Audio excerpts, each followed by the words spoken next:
review of Primeval, Series 1, Episode 4. So, we are getting through the first series of Primeval, and we have now reached Episode 4 out of 6, so we're not far off the end. So, yeah, Episode 4. The plot is that the team have captured Helen Cutter.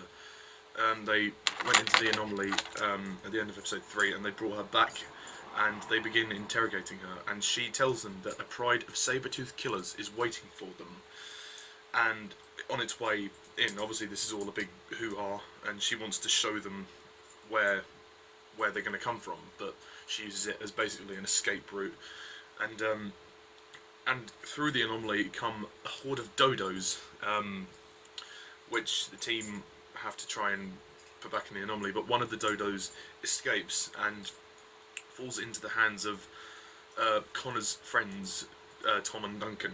Now, Tom and Duncan become very suspicious of Connor, and they have implanted this kind of tracking device inside his keyring, and one of the dodos eats it, and that's how they get it. It ends up in their hands, and the dodo bites Tom, and Tom becomes infected with this kind of parasite that is trying to host itself with, because Tom's a human being, he's trying to fight the parasite, and he's trying to stop it from overtaking him, and the team have to stop the parasite from infecting Tom, you know, before it kills him. So yeah, it's quite a good plot for this episode. Episode 4. I gotta say, I love this one. I thought it was fantastic. I think it's definitely one that stands out. I think first of all, in terms of the plot, I really like the plot. I mean, you start off with sorry, I just knocked my drink over. My bottle of Coke, I knocked it over.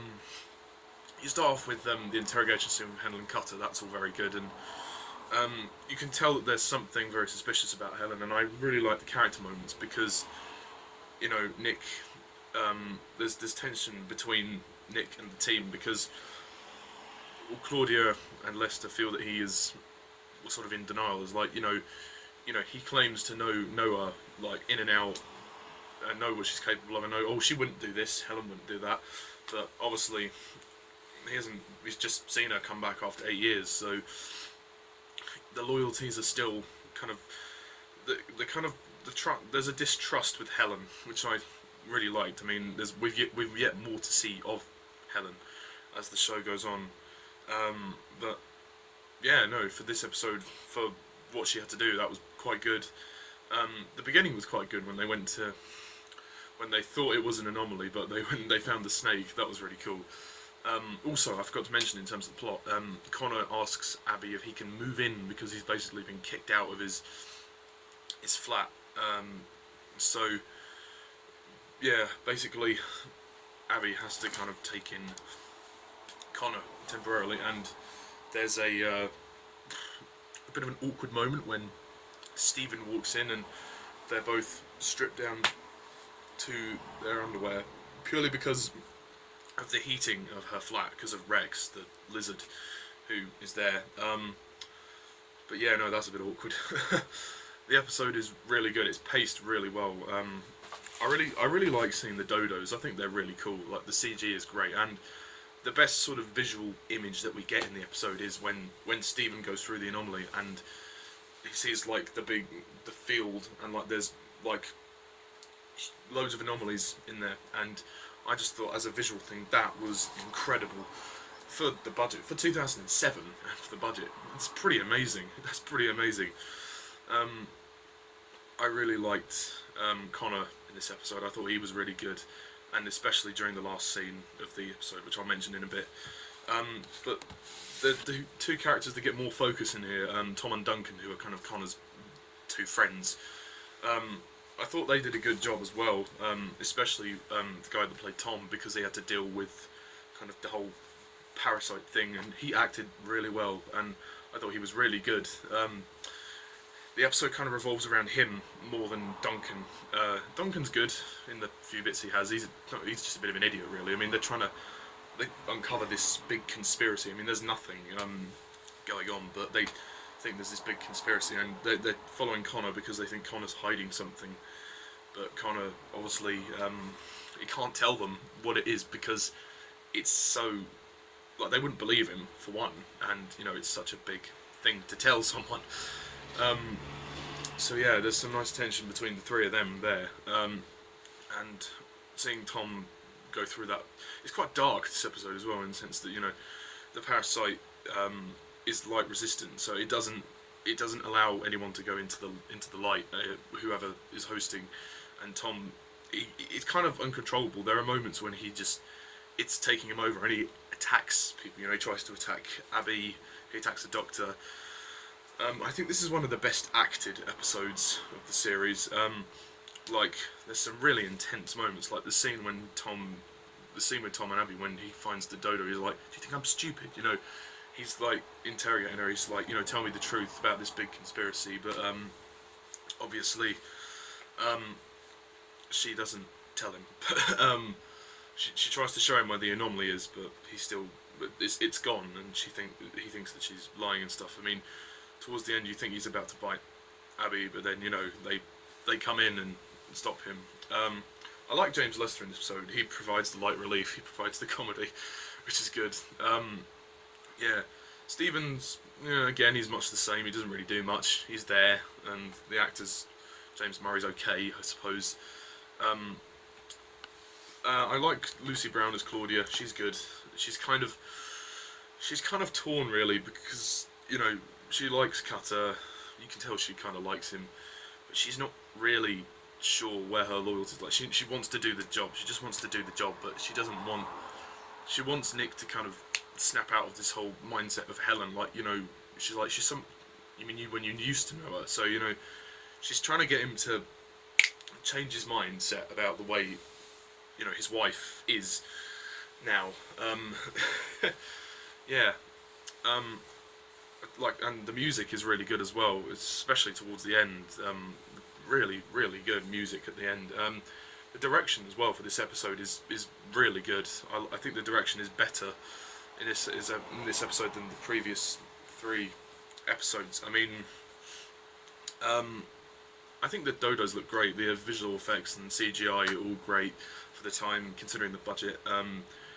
Like I said, the episode's paced really well. It's 45 minutes, but there's always something happening. There was quite a lot that happened in episode 3, so they kind of crammed a lot into episode 3. So it was kind of nice for episode 4 to it followed in a much more. It was less. They didn't chuck as much in. It followed coherently and consistently and briskly, and it was fine. It was really fine. But this episode stands out to me also for another aspect. The fact that Tom dies. Yeah, spoilers for all these reviews. Tom's death is a very sad scene at the end in the football field. When, you know, he's about to kill Abby, and then they all arrive, and then Connor speaks to him, which is really good. He basically tells him what he wants to hear, but yeah, and then it's very sad. I mean, it's very well acted by Angelique Botts and the guy that plays Tom. I don't know his name, but yeah, no, that was a really fulfilling scene, and the music for that scene is excellent. And it actually, I nearly teared up at the end. It was very, very well done. It hit very well, and it's also hard for Connor because he feels guilty. He feels like, if I hadn't have been involved in all of this, maybe Tom would have still been alive. But it's hard, obviously, for Duncan as well, because Duncan's now on his own. He hasn't really got anyone else apart from Connor, and Connor's busy with the Primeval team. No, and you know, Tom's death has always been a sad scene, and it's always been one of the reasons why this episode stands out, because of that scene. That scene is really well done, and because it's built up from the beginning of the episode. You know, when Tom gets bitten by the dodo, and you know, you can see it tearing him apart, and you know, ultimately it kills him. It's very, very sad. Very well done. I mean, you can just see, you know, the actors really giving it their all. Even Abby is quite shocked. You know, she's standing behind Stephen, like obviously not that kind of face, but like much more of a kind of sad, sort of crying face. I mean, I'm not going to replicate it, but everyone, there is an element of shock from everyone, even Claudia. She's like, wow, okay. I mean, it's getting serious now. People are dying, and it hits you on that personal level. This is where it gets personal for Connor, because this is one of his best mates who's just died from this, from, you know, all of this stuff with the anomalies. You know, Connor feels like he can't do it anymore. He feels like he can't carry on. But Cutter says to him, you know, there's only a handful of people who know what we're dealing with, and you know, if he knew what you were doing, he would have loved it. That would have made his day. So he says, so you can't give up now. You can't bail. You can't bail on me now. So he obviously Cutter. It ultimately earns much more respect for Connor, because Cutter says, you know, you can't leave now. I need you. So I like seeing the development of the relationship between Connor and Cutter. Cutter really, he thinks Connor's a bit of an idiot sometimes, but he values him. He values his skills because he needs Connor. He needs Connor. So, I mean, the ending is very well done. I mean, yeah, and he's like, come here, and he gives him a hug. You know, he comforts him during his friend's death, and honestly, episode 4 is really good. It really is good. I mean, you know, it does hit you on that emotional level. It's the most emotional episode so far. Can't really remember the next two in terms of the emotion, but no, I look forward to watching them. So yeah, and I think the acting is brilliant. The acting is really good in this episode. Past Stephen, I mean, you know, his acting remains consistent throughout the 2 series that he's in. Yeah, he doesn't bother me, to be honest. But yeah, no, some great character moments, great music, great acting. There's some better camera work this time, which I'm happy about. There's no grainy shots. There's some dark shots, but they're fine. It works. The guy that plays Tom did a really good job at acting in this. Considering this is his sort of last appearance, he had a couple of brief appearances before in the previous 2 episodes, but yeah, no, and his death really hit home. So I actually really enjoyed this episode. I don't really have any issues with it. I can't think of any issues. I mean, apart from Stephen, but he's a minor gripe. Helen's scenes were good as well. Some good comedy as well. There's less of the love kind of triangle thing. There's the awkward moment, obviously, when Connor and Abby come down in their underwear, but that's not anything to complain about if you're into that kind of thing. But past some little nitpicks, episode 4 is really good. I really like it, and I'm actually going to give this one a 10 out of 10.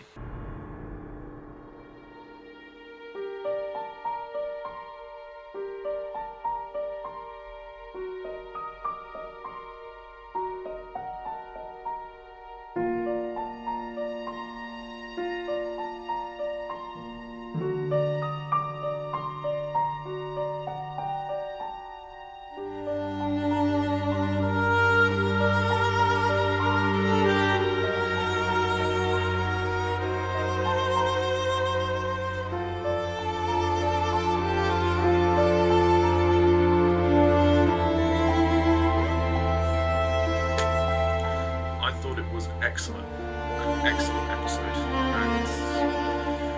and it's one of the peaks of Series 1, I think. One of the best episodes of Series 1. It has to be. I mean, you can tell this is going to be quite high up in my ranking of the 6 episodes of Series 1. But there we go, that is it. That is my review of episode 4 of Series 1 of Primeval. Let me know what you think. Do you agree? Do you disagree? Put your comments down below. Let me know. And stay tuned next time when I review episode 5. So yeah, we're almost there, folks. We're almost there. And stay tuned tomorrow for my review of Inside Out, which I'm going to look forward to doing that. That'll be fun. So yeah, thank you all for watching. As always, I'm Mr. Douglas 11. See ya.